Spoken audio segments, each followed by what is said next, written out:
सहारा प्रणाम। आप देख रहे हैं सहारा समय, मेरे यानी नवजोत सूदन के साथ देश की बात में आपका स्वागत है। अभी कुछ दिन पहले राजस्थान के जालौर में एक 9 साल के दलित छात्र की मौत हो गई। बताया जा रहा है कि मटके से पानी पीने पर एक टीचर ने उस दलित बच्चे इंद्र मेघवाल की इतनी पिटाई कर दी कि उसकी कान की नस फट गई और बाद में उपचार के लिए अस्पताल ले जाया गया तो इलाज के दौरान उसकी मौत हो गई। इस मौत पर अब राजनीति भी शुरू हो गई है। जालौर से बीजेपी विधायक जोगेश्वर गर्ग ने इसे जातिगत रंग न देने को कहा। उन्होंने सवाल उठाया, क्या बच्चे की पिटाई इसलिए हुई कि वो किसी जातिगत कारणों से हुई या फिर इसलिए हुई कि कुछ और कारण थे कि बच्चे में आपस में लड़ाई हुई, एक जांच का विषय। उनका इशारा इस बात पर था कि जिस मटके से बच्चे ने पानी पिया, क्या वो उच्च जाति के बच्चों के लिए था। उनका कहना है कि जांच के बाद ही इस पूरी बात का खुलासा हो पाएगा। लेकिन इस पूरे मामले में अब राजनीति तेज हो गई है। आपको बता दें कि ये सारा घटनाक्रम इस पूरे घटनाक्रम से एक और बात निकलकर सामने आ रही है। बच्चे के सहपाठियों का कहना है कि उनके स्कूल में कोई मटका ही नहीं, सभी पानी की टंकी से लगे नल से पानी पीते हैं। दरअसल इस बच्चे की अपनी एक और सहपाठी संग लड़ाई हो गई थी, जिसके बाद टीचर ने दोनों की पिटाई की और उसमें इंद्र मेघवाल की कान की नस फट गई और उसकी मृत्यु हो गई। इसके अलावा बताया ये भी जा रहा है कि इस स्कूल में 50% बच्चे SC/ST समुदाय से आते हैं। ज्यादातर शिक्षक भी इसी समुदाय के हैं। बात साफ है, बात का बतंगड़ बनाया जा रहा है, मामले को जातिगत रंग दिया जा रहा है। लेकिन वो महत्वपूर्ण बात जिस पर किसी का ध्यान नहीं है कि क्या शिक्षकों को बच्चों को बेरहमी से पीटने का अधिकार है। शिक्षकों का कर्तव्य है कि बच्चों को समझाएं, उनके सामने बेहतर उदाहरण प्रस्तुत करें, ना कि उन्हें मार पीट कर चुप करा दें। और आज इन्हीं सभी मुद्दों को लेकर हम देश की बात में चर्चा करेंगे। और इस मुद्दे पर चर्चा करने के लिए हमारे साथ पूरा पैनल मौजूद है। प्रदीप भटनागर जी बीजेपी से पक्ष रखेंगे नोएडा स्टूडियो में, सर स्वागत है आपका। डॉक्टर अनित सिंह कांग्रेस से पक्ष रखेंगे नोएडा स्टूडियो में, सर आपका भी स्वागत है। प्रियंका राणा जी सोशल एक्टिविस्ट हैं, स्काइप के माध्यम से जुड़ रही हैं, मैम आपका भी स्वागत है। और कुछ ही देर में पॉलिटिकल एनालिस्ट भी हमारे साथ जुड़ेंगे। सबसे पहले प्रियंका जी आपका रुख कर लेते हैं और आपसे समझने की कोशिश करते हैं। एक स्कूल जहां पर बच्चा सीखने जाता है, जहां पर वो अपनी ज़िंदगी की फाउंडेशन तैयार करता है, वहां पर जब इस तरह के एग्जाम्पल सेट किए जाएंगे एक शिक्षक द्वारा, तो भविष्य क्या है भारत का? जी बिल्कुल। और देखिए, चाहे शिक्षक हो चाहे विद्यार्थी हो, सबकी काउंसलिंग होना बहुत जरूरी है। और बहुत दुर्भाग्य है कि ऐसे सेंसिटिव मुद्दों को हम लोग जातिवाद से जोड़ देते हैं। ये जातिवाद का मुद्दा नहीं है। बच्चा कोई भी स्वर्ण जाति का भी हो सकता है, और हुआ है, उत्तर प्रदेश में हुआ है। GD गोविंदकर स्कूल में एक छात्र की बच्ची हुई थी। मैं खुद उसमें कैंडल मार्च में शामिल थी, उन पेरेंट्स के साथ जुड़ी हुई हूँ, आज भी जुड़ी हुई। आज तक न्याय नहीं मिला है। गुरुग्राम में हुआ था। तो ये कोई एक स्टेट या सिर्फ एक जाति का मुद्दा नहीं है। ये पूरे ही स्कूल डिपार्टमेंट, आपका जितना भी आपका शिक्षा प्रणाली है, उसको सुधारने का एक संदेश देता है कि भाई आपको ये जो शिक्षा प्रणाली है इसको आपको सुधारना है। क्योंकि काउंसलिंग होना, टीचर को इतना गुस्सा क्यों आ जाता है, वो भी 14 साल के, जो आपको पता होना चाहिए 14 साल के नीचे के बच्चे को हाथ लगाना, उसको इस तरह से प्रताड़ित करना, ये अपराध है, ये लीगल अपराध है।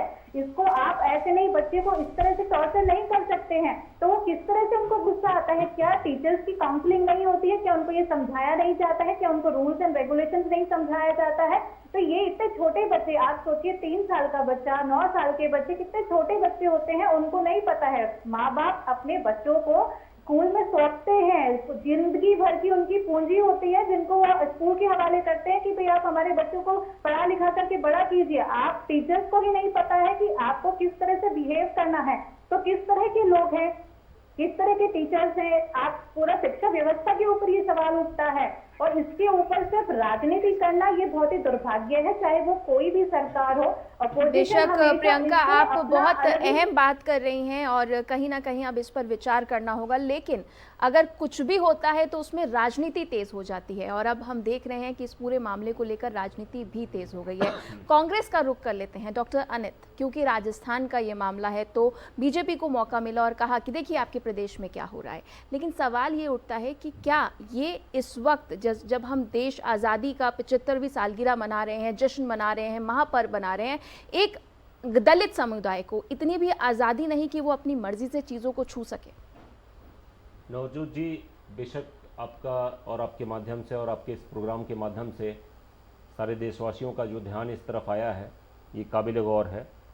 और आपके माध्यम से मैं आपको बताना चाह रहा हूँ कि एक सरकार के तौर पे जो जिम्मेदारी हमें निर्वहन करनी चाहिए, वो राजस्थान की इस घटना को आप देखेंगे कि वो परिणति तक पहुँचेगी और जो भी सरकार की तरफ से रिक्वायर्ड है वो सारे के सारे स्टेप बाय स्टेप लिए जाएंगे।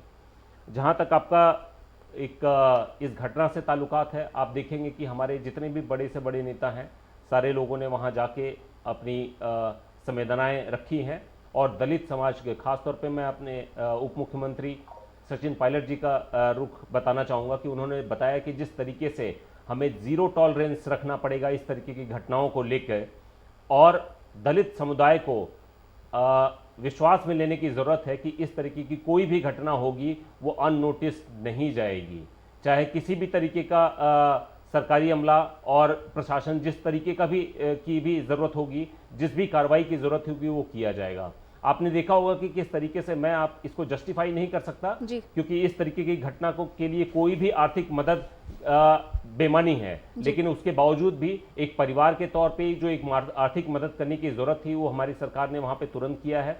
और भी जो आश्वासन होते हैं आप देखेंगे कि किस तरीके से कांग्रेस के नेतागण, चाहे वो वहाँ विधायक स्तर के नेता हों या फिर वहाँ के लोकल पार्षद हों, किस तरीके से इस मुद्दे को उठाते हुए अभी इस तरीके से अपने पद से इस्तीफा दिया हुआ है कि जब तक पीड़ित परिवार को न्याय नहीं मिल जाता तब तक वो अपने पद को फिर से वापस ग्रहण नहीं करेंगे। बात सिर्फ एक परिवार की नहीं डॉक्टर अनित, बात ये एक मेंटालिटी इस तरह की क्यों हो गई है, क्योंकि इस तरह के केसेस लगातार बढ़ते जा रहे हैं। एक समुदाय को इस तरह से टारगेट करना कितना सही है? एक बार बीजेपी का रुख कर लेते हैं। प्रदीप जी, अब आपसे समझना चाहेंगे, ये पूरा मामला राजस्थान का है, लेकिन राजस्थान देश से अलग नहीं, इस तरह की घटना शर्मसार करने वाली है, किस तरह से देखते हैं आप? आपने जितने वक्तव्य रहे और रखे, मुझे पिक्चर याद आ गई गुलामी। श्री धर्मेंद्र जी ने बनाई थी गुलामी कि दूसरे के कुएं और मटके अलग होते थे, अगर बड़ी जाति का कुआं है तो वो बड़ी जाति का पिएगा। आज वो पिक्चर आपने दिखाई मुझे और आज लगा कि शायद हो सकता है मैं फिर वही आज 70 साल पहले देश में हूँ। बड़े अफसोस की बात है कि आने वाले 4 से 5 वर्षों के अंदर हर साल या हर महीने घटना होती जा रही। 8,744 घटनाएं बहुत बड़ी माने रखती, वो भी दलित और पिछड़े वर्गों पे। क्या उसे अधिकार नहीं है घोड़ी पे निकलने का, या उसे अधिकार नहीं है बैंड बाजा? हमने तो यहाँ तक देखा, घड़ी पहनी तो हाथ काट दिया, ये तो बहुत छोटी, मैं बताता हूँ इस सरकार में कि आप जो है बड़ी जाति के घर के आगे से चप्पल पहन के नहीं निकल सकते, आपको सर पे रख के चप्पल जानी पड़ेगी। हम किस देश में हैं? बनाने को तो हम 75वां वर्ष बना रहे हैं आज़ादी का, ये कौन सी आज़ादी है ये बताएंगे जरा। एक राजस्थानी ये होती बहुत बड़ी भूसंख्या है जी, बहुत आबादी है राजस्थान की, संभल नहीं रही है। इस चीज़ को भी देखा जाए कि आप किस जाति और किस देश को कहाँ ले जा रहे हैं कि आपसे 8,700 मामले बहुत होते हैं, वो भी 2020 से लेकर 22 तक के, छोटे नहीं होते। आप संभाल नहीं पाए, आज तक मूलभूत अधिकार नहीं मिल पाया और हम उन्हें क्या कहते हैं? हिंदुस्तानियों को दलित, हम उन्हें दलित कहकर संबोधन करते हैं, अपने भाइयों को, अपने साथियों को दलित कह के। हमें शर्म आनी चाहिए, चुल्लू भर पानी में डूब मर जाना चाहिए कि हम अपने भाइयों को, अपने हिंदुस्तानियों को दलित कहते हैं। इससे बड़ी और डूब मरने वाली हम देशवासियों के लिए क्या होगी? बच्चा गरीब कहो दलित तो उसे कहा जाता है जो गरीब हो, मगर पिछड़े वर्ग को दलित कह के पुकारना, उसको गाली देना है। मगर कांग्रेस जो आज़ादी के बाद सत्ता में आई, वो ऐसा क्यों अच्छा काम नहीं कर पाई जो आज तक उस वर्ग को उचित पद्धति क्यों नहीं मिल पाए? आपने आरक्षण दिया, अच्छी बात है, आपने उन्हें उचित चीज बैठाया, अच्छी बात है, शिक्षा में फ्री करा, अच्छी बात, मगर ये दलित शब्द क्यों नहीं हटाया? सर क्या बात बापू ये की है हो, ना, जवाहरलाल बात नेहरू की ये है हो, ना अब तक कि क्यों जब नहीं बताया इलेक्शन गया? होते हैं ना तो वो बताया जाता है कि हम इस जाति के हैं, हमने इस जाति के इतने लोगों को सीट दे दिया, और वो जो स्कूल में जब ये शुरुआत हो जाती है कि ये मटके अलग करने हैं, ये दलित बच्चा है, ये इस समुदाय का तो है। ये जी बताइए कि दलित और स्वर्ण क्या रोटी लोहे की और आटे की खाते हैं? क्या उनका खून काला और स्वर्ण का खून नीला है? ये सरकार का काम है बताने का, जागरूकता फैलाने का, चाहे वो शिक्षक हो, सर 8 चाहे साल वो से आप मुखिया हो या सरकार मंत्री में हो। हैं। प्रियंका राणा का एक बार रुख कर लेते हैं। प्रियंका, जब इस तरह की घटनाएं आती हैं तो सभी कहते हैं कि इस तरह की घटना नहीं होनी चाहिए, लेकिन कहीं ना कहीं हवा कौन दे रहा है? पॉलिटिक्स, अगर बात की जाए पॉलिटिक्स में जिस तरह से जाति का इस्तेमाल किया जा रहा है, बिना जाति बताए इलेक्शन नहीं लड़े जाते हैं। ये बताया जाता है कि हमने अपने मुख्यमंत्री को, एक दलित मुख्यमंत्री को हमने इस पद पर बिठा दिया है, क्या वो अलग हो जाता है? ये हम बताते हैं कि हमने ये प्रेसिडेंट दिया, अपनी अपनी तारीफें करती नजर आती हैं पार्टी की, हमने प्रेसिडेंट दिया, हमने उप मुख्यमंत्री दिया, लेकिन जरूरत क्या है ये डिस्टिंग्विश करने की? बिल्कुल। और देखिए, शिक्षा और स्वास्थ्य दो ऐसे विभाग हैं जिनको आप इन राजनीति से अगर दूर रखेंगे तो मुझे लगता है कि देश की आधी से ज्यादा समस्याएं दूर हो जाएंगी, क्योंकि आपके मूलभूत जो आपके अधिकार हैं उन्हीं को आप वंचित कर रहे हैं लोगों को। तो आप क्या सुविधाएं दे रहे हैं और क्या सरकारें काम कर रही हैं? अभी आप कह रहे हैं मटकी, जहां तक अभी तक पूरी जांच नहीं आई है, जी। जो मैं पढ़ा है और जो जितनी जानकारी मुझे मिली है उसमें ये बताया गया कि जिस पर जांच चल रही है वहां पे मटकी नहीं थी, और ज्यादातर जो बच्चे हैं वो दलित परिवार के ही हैं, और यहाँ ज्यादा टीचर्स जो हैं वो भी दलित समाज से आते हैं। तो मुझे नहीं लगता है कि यहाँ पे दलित कुछ ऐसा कुछ हुआ है, लेकिन फिर भी जांच का विषय है। अगर ऐसा हुआ है तो बहुत दुर्भाग्य है, क्योंकि आज हम 21वीं सदी में जी रहे हैं, और उसके बाद भी हमने कल 75वां इंडिपेंडेंस डे मनाया, और उसके बाद अगर हम ये चीजें सामने देख रहे हैं तो ये हम सबके लिए एक शर्मनाक विषय है, और इसको जल्द से जल्द किस तरह से सुधार सकते हैं ये हर राजनीतिक दल का जो है जिम्मेदारी बनती है। सिर्फ अपोजिशन करना, सिर्फ राजनीति करना, इससे देश में सुधार नहीं होने वाला है। अगर सुधार होगा तो सही शिक्षा प्रणाली, उसमें सुधार करने से वहां पर जो टीचर्स है उनकी भी काउंसलिंग होनी जरूरी है। जब रिक्रूटमेंट होते हैं, जब अपॉइंटमेंट होते हैं, तो आप क्यों नहीं देखते हैं कि टीचर्स को इन चीजों के बारे में पता है कि नहीं, वो बच्चों को संभाल पाएंगे कि नहीं संभाल पाएंगे, उनकी ट्रेनिंग भी की जाती है, क्या वहां पर ये सब चीजें बताई जाती है? उसके बाद भी अगर वो लोग कानून को हाथ में लेते हैं तो उनके ऊपर सख्त कार्रवाई होनी चाहिए, जिससे कि एक मैसेज जाए हर एक शिक्षक के लिए और बाकी लोगों के लिए भी। इवन पेरेंट्स को भी अवेयर होना चाहिए कि अगर उनको कभी भी लगता है कि बच्चों के साथ ऐसा कुछ इंसिडेंट हो रहा है या स्कूल में टीचर्स को इस तरह की बिहेवियर कर रहे हैं तो उसकी कंप्लेंट की जाए, टाइम भी कंप्लेंट की जाए। जब हाथ से बात निकल जाती है तब ये चीजें सामने आती है। उससे पहले मैं खुद पेरेंट एसोसिएशन की प्रेसिडेंट रही हूँ, अभी भी काम करती हूँ, कंप्लेंट करती हूँ। आप डीएम के पास चले जाइए, आप कहीं भी चले जाइए, आपकी कोई सुनवाई नहीं है। और ये उत्तर प्रदेश की भी हालत है, आप हरियाणा में चले बेशक जाइए, उत्तर प्रदेश वो यही हाथरस हालत कैसे है। भूल सकते हैं, जहां पर आधी रात को किस तरह से उस लड़की को जलाया गया था, कैसे भूल सकते हैं? कहीं ना कहीं आप ये कह रहे हैं जिम्मेदारी सबकी बनती है, लेकिन हवा कौन दे रहा है ये भी बड़ी बात बन जाती है। डॉक्टर अविनाश, पॉलिटिकल एनालिस्ट, हमारे साथ जुड़ गए हैं। सर स्वागत है आपका। आपसे समझना चाहेंगे, हम बड़ी बड़ी बातें करते हैं कि हम देश को इस तरफ ले जा रहे हैं, हम देश तरक्की कर रहा है, देश सबको साथ लाना है, लेकिन जब इस तरह की घटनाएं सामने आती हैं ना तो पता चलता है कि हम आगे नहीं पीछे जा रहे हैं। देखिए, ये जो जालोर की जो घटना हुई है जी। इस घटना पे मैं ये कहना चाहूंगा कि ये बहुत ही निंदनीय घटना है। आजादी के 75वें साल में भी अगर हम इस प्रकार की घटनाएं देखते हैं तो बिल्कुल ठीक बात है कि हम एक तरफ तो बात करते हैं आगे जाने की, और आज भी हम समाज के इस परिप्रेक्ष्य में देखते हैं कि जातिवाद, दलित, तो इस प्रकार की घटनाएं बहुत ही गलत है। देखिए, जांच चल रही है, वहां मटका था कि नहीं था या किसी और वजह से हुआ, वो एक जांच का विषय है। उस पे कानून अपना काम करेगा, कानून अपना काम करेगा। दूसरी बात, जितने भी ये घटना को अंजाम दिया, जो टीचर थे वहां पे, उनकी मैं ये कहता हूं कि जैसे अपराधी की कोई जाति नहीं होती, कोई धर्म नहीं होता, कोई समाज नहीं होता, इस प्रकार के कृत्य करने वाले का ना कोई धर्म है, ना कोई जाति है, ना कोई समाज है। लेकिन कहीं ना कहीं समाज में जब इस तरह की चीज़ें सामने आ रही हैं, ये सिर्फ एक घटना नहीं है, ऐसी लाखों घटनाएं हैं जो रोज़ हो रही हैं और कहीं ना कहीं इस पर ध्यान नहीं दिया जा रहा है। डॉक्टर अनित, अब आपसे समझना चाहेंगे ये इस तरह की नफरत क्यों है? हमने देखा था कि अलग अलग फंडामेंटल राइट्स बनाए गए, फंडामेंटल ड्यूटीज़ दी गई, कई बड़ी बड़ी बातें की गई, लेकिन वो सब किताबों में ही सीमित रह गई। असलियत तो ये है।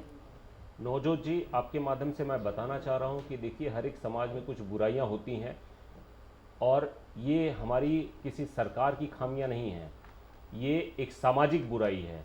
किस तरीके से हम अपने फेलो सिटीजन्स को किस तरीके से ट्रीट करते हैं, ये हमें कोई सरकार नहीं सिखाती है। ये हमारे सामाजिक पीढ़ियां दर पीढ़ियां हम एक दूसरे से चीज़ों को सीखते आते हैं और उसी के हिसाब से, अब उसी परिवेश में हम उसी तरीके से बिहेव करते हैं।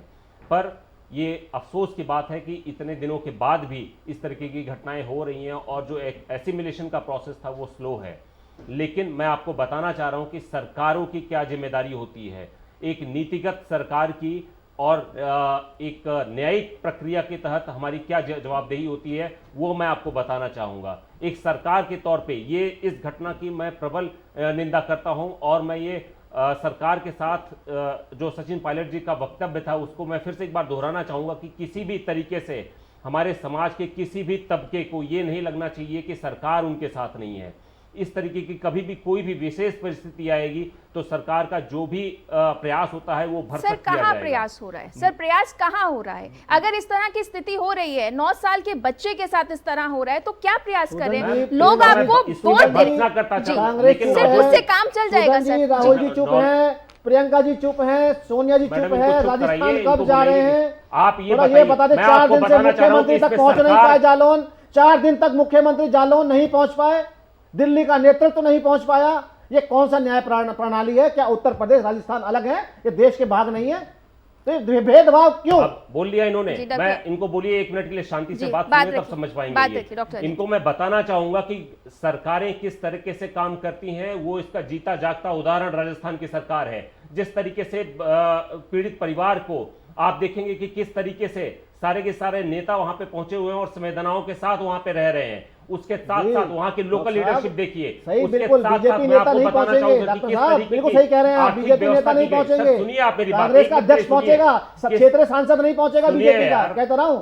आपका अध्यक्ष पहुंचेगा कांग्रेस का, आपके मोदी जी सांसद नहीं पहुंचे थे, आपके मोदी जी हाथरस पहुंचे थे, छोड़िए आप, क्यों छोड़े?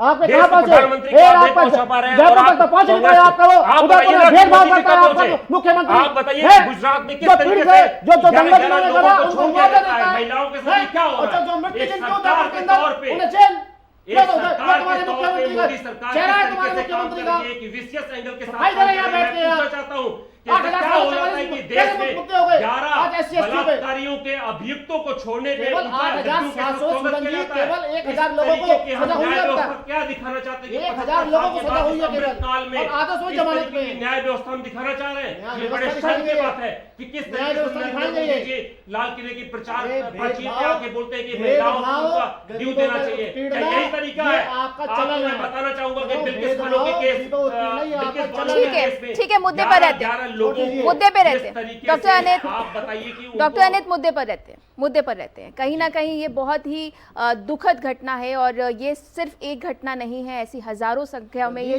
घटना हो रही है और बड़ा अफसोस की बात है, बड़े अफसोस की बात है, बड़े अफसोस की बात है कि आरोप लगा रहे हैं एक दूसरे पर। आप के लिए बेशक धरने पे बैठेंगे, आरोपियों के लिए दिल्ली में धरना देंगे, आरोपियों की पूछताछ हो रही है तो ये प्रदर्शन करेंगे। सिर्फ राजस्थान तक सीमित नहीं है प्रदीप जी, ये घटनाएं हो रही हैं जिस तरह से मैं जी, मैं तो पूरे देश की बात कर रहा हूं, मैं तो उत्तर प्रदेश की बात लेकिन सवाल मेरा यही है, क्यों बताना पड़ता है जी बीजेपी को, ये क्यों बताना पड़ता है कि हमने, आप बताइए नरसिंहानंद के बारे में आप क्या कहना चाहेंगे? चाहे केंद्र शासित प्रदेश, आप कुलदीप सेंगर के बारे में क्या कहना चाहेंगे? आप नाम लीजिए और बताइए। आप कुलदीप सेंगर के बारे में क्या कहना चाहेंगे? आप 11-11 जो बलात्कारी अभी छोड़ दिए गए जिनके लिए आप लोग लड्डू बांट रहे हैं, आप उनके बारे में क्या कहना चाहेंगे? आप बताइए। न्यायालय जाइए, आपका जवाब आ गया कि न्यायालय जाइए। आप बताइए कि आप एक राजनीतिक पार्टी के तौर पे, एक नीति निर्माता के तौर पे, एक विधि निर्माता के तौर पे आपकी क्या जवाबदेही बनती है? आप क्या इसी तरीके से अपराधियों को छोड़ते रहेंगे? आप ये मैसेज देना चाहते हैं अमृतकाल में? न्यायालय जाइए, जैसे जमानत में प्रियंका जी और सोनिया जी और राहुल जी है, आप देखिए, तो चले जाइए, आप इनको बताइए कि इनको फिर जो बातचीत का दायरा है उस दायरे को सम्मान करें। जमानत में जाइए ना।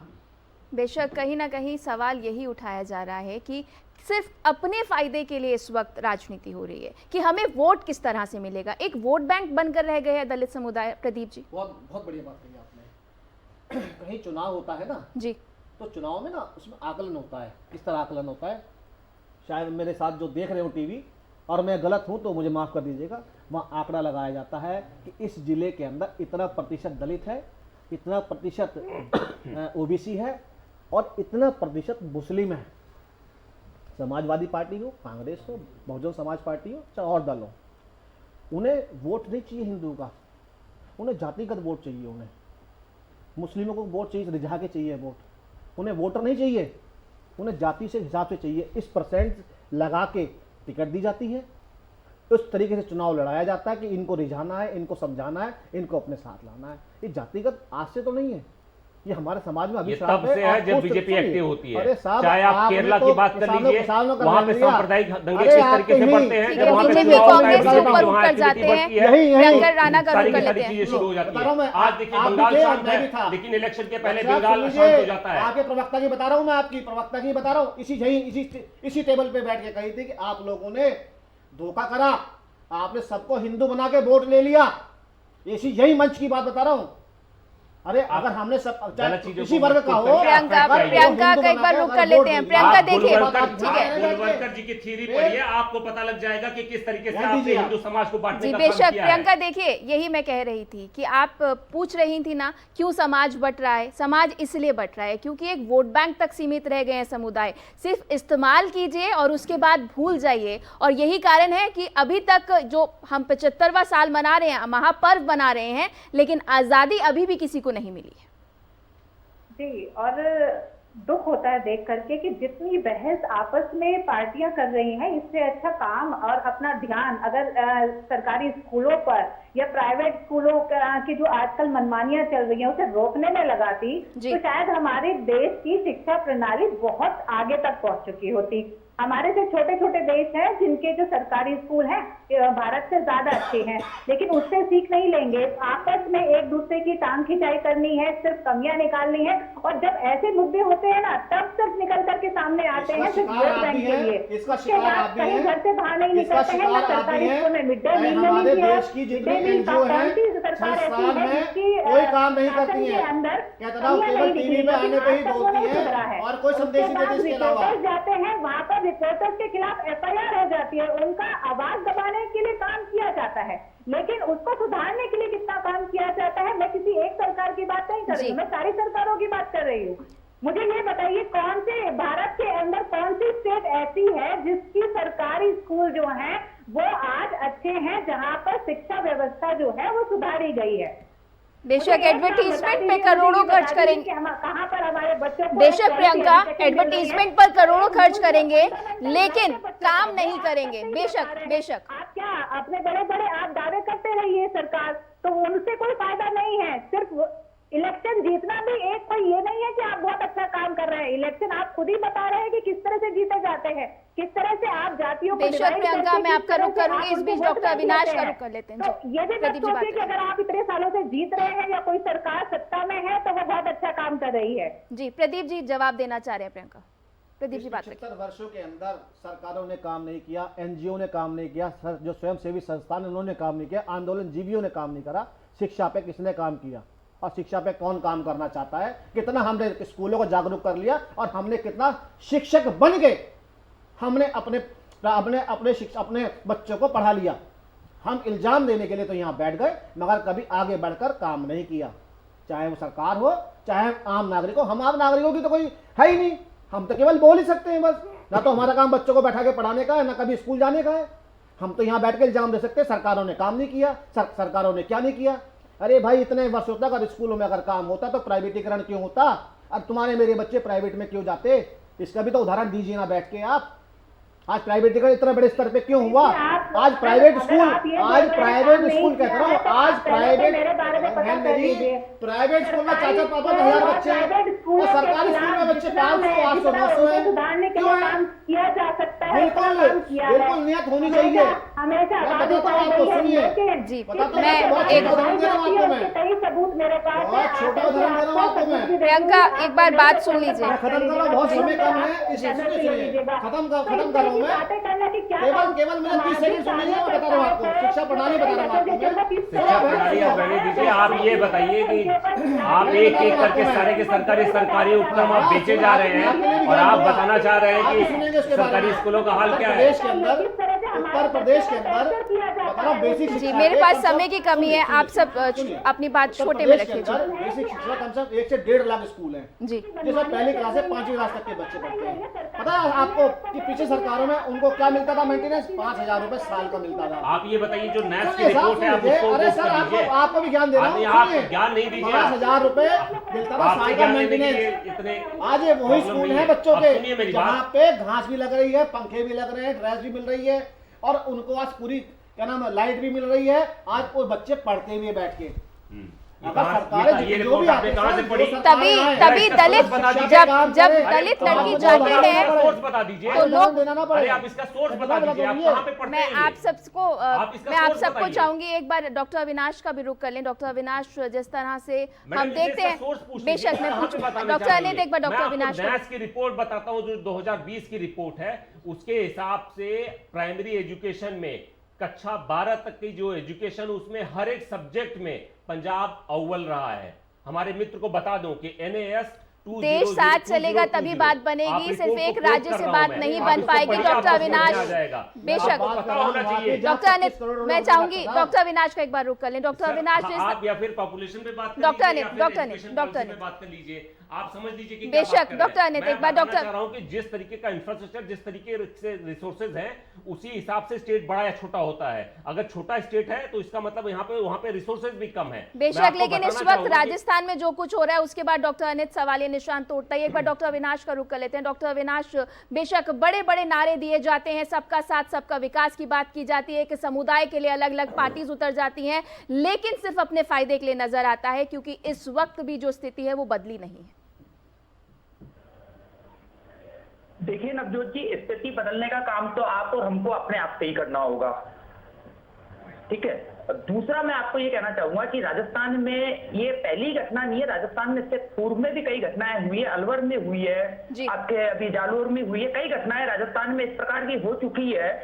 तो कहीं ना कहीं वो एक सवालिया निशान खड़ा कर देता है सरकार की मंशाओं पर, जो वर्तमान वहां सरकार चल रही है।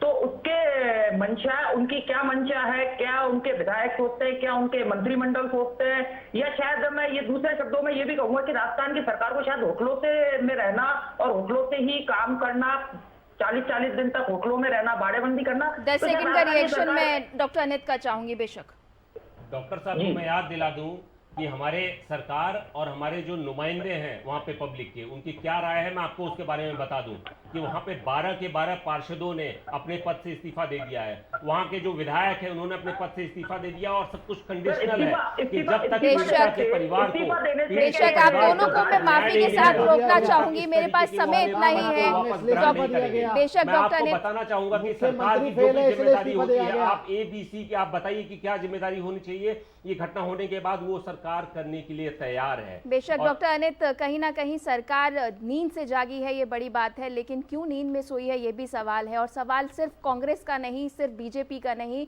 समुदायों का भी है, हमारे पूरे समाज का भी है कि क्यों इस तरह की मानसिकता के साथ हम आगे बढ़ रहे हैं। आप सब हमारे साथ जुड़े। डॉक्टर अविनाश आपका धन्यवाद, डॉक्टर अनित आपका भी धन्यवाद, प्रदीप जी आपका भी धन्यवाद और प्रियंका आपका भी धन्यवाद। देश की बात में फिलहाल इतना ही। सहारा अपना।